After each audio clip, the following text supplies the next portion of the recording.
J'ai décidé de me lancer un défi, créer une vidéo par jour pendant 30 jours. Si je veux réussir dans le milieu de la création de contenu, alors me pousser à créer un contenu chaque jour, c'est vraiment, à mon sens, la meilleure manière de réussir et d'atteindre cet objectif, ou au moins de m'en rapprocher le plus possible.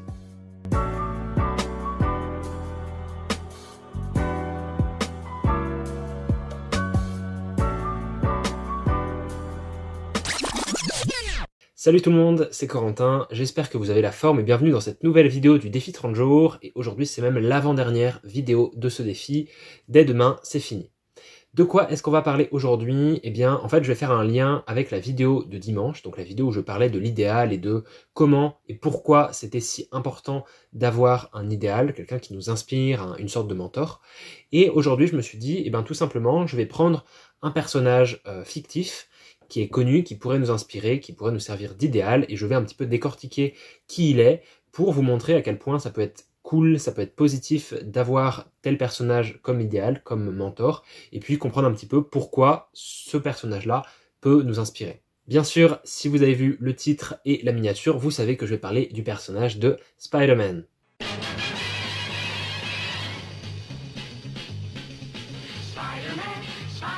Petit disclaimer, à chaque fois que je vais vous parler de lui, vous allez devoir supporter mon accent anglais pour dire Spider-Man, parce que je préfère dire ça plutôt que Spider-Man, qui, à mon sens, c'est du franglais un peu, c'est dégueulasse, honnêtement, ou alors je vais quand même pas dire l'homme araignée, donc ce sera Spider-Man. J'espère que vous savez qui est Spider-Man, je vais pas réexpliquer qui c'est, mais dans les grandes lignes, c'est un jeune comme vous et moi, tout à fait normal, issu d'un milieu modeste, qui s'est fait mordre par une araignée, et cette morsure lui a conféré des pouvoirs spéciaux, parce que l'araignée était quand même assez particulière. Grâce à ça, Peter Parker, donc c'est l'identité de Spider-Man, s'est vu octroyer en fait des capacités pour lancer de la toile, pour grimper au mur. En fait, c'est véritablement une araignée humaine. Selon les films, les livres, etc., il n'a pas nécessairement les mêmes capacités, mais globalement, ça reste un petit peu dans son univers, un petit peu de pouvoir faire tout ça. Déjà, l'une des premières qualités qui pourrait inspirer chez Spider-Man, je pense, c'est avant tout son héroïsme. C'est le fait que, un petit peu à la Superman, dès qu'il y a un problème, tout de suite il endosse son costume et il fonce. Il y a ce côté vraiment, il est à disposition de la ville, un petit peu, il est là pour aider les autres. Et il y a en fait un grand signe de dévotion, un signe d'altruisme qui est vraiment super intéressant et qui, je pense, peut en inspirer beaucoup. Ce côté, je suis là pour aider les autres et je le fais naturellement sans demander en retour quelque chose, sans demander une récompense, un prix.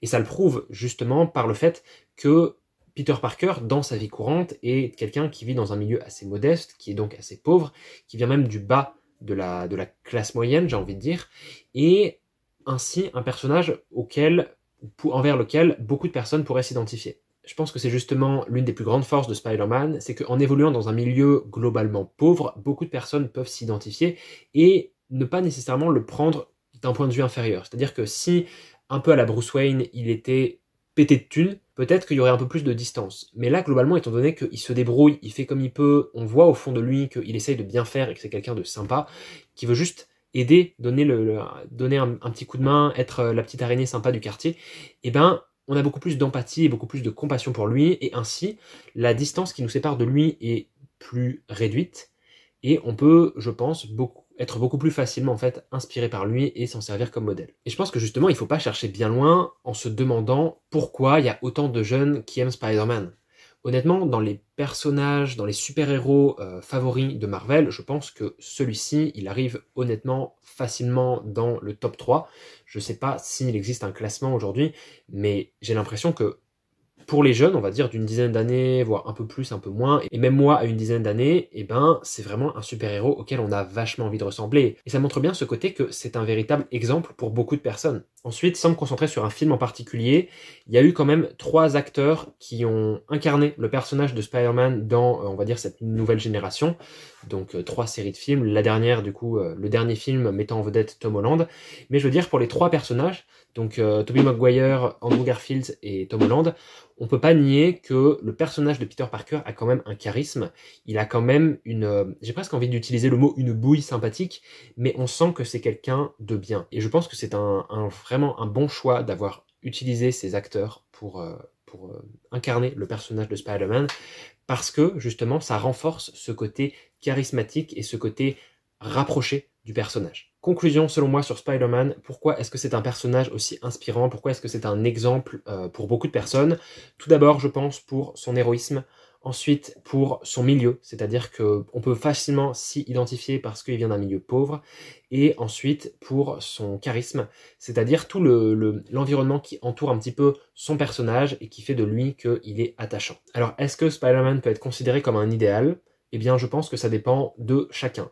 Peut-être que vous qui regardez cette vidéo, c'est une sorte de mentor, quelqu'un qui vous inspire, peut-être pas, je sais pas, mais je pense encore une fois que ça dépend de chacun. Et c'est ça aussi que je trouve vraiment fascinant vis-à-vis des idéaux, c'est que chaque personnage, réel ou fictif dans ce monde, nous parle plus ou moins selon qui on est, selon ce qu'on a traversé, selon l'expérience de vie en fait à laquelle on a été confronté. Et c'est pour ça que tel personnage peut inspirer des millions de personnes à travers le monde, mais pas vous.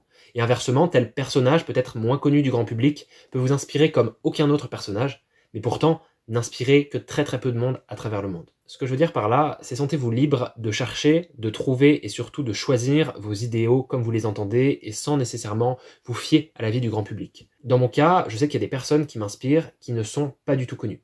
C'est des gens qui, fictifs ou réels, ne sont pas vraiment célèbres, ne sont pas vraiment populaires, et c'est pas pour autant que je vais pas être impressionné par leur comportement et que je vais pas m'émerveiller un petit peu devant ce qu'ils font et me sentir inspiré, quitte à modifier un peu mon comportement pour l'aligner avec ce que eux font. Donc n'ayez pas peur de choisir des idéaux alignés avec ce que vous visez, et puis c'est tout ce que j'avais à dire. C'est la fin de cette vidéo, merci de l'avoir regardé jusqu'au bout, j'espère que ce petit sujet en fait sur Spider-Man vous aura plu.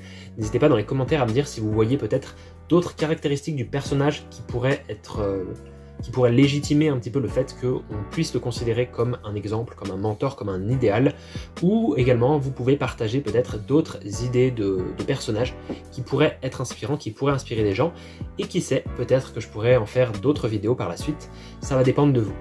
Quoi qu'il en soit, je vous souhaite à toutes et à tous une très bonne journée. On se retrouve demain pour la toute dernière vidéo du défi 30 jours, qui sera donc la 33e vidéo. Et oui, le défi 30 jours aura donc 33 vidéos. C'est assez bizarre, mais tant pis, c'est comme ça. Je vous dis donc à demain pour une nouvelle vidéo. Portez-vous bien, c'était Corentin. Salut tout le monde!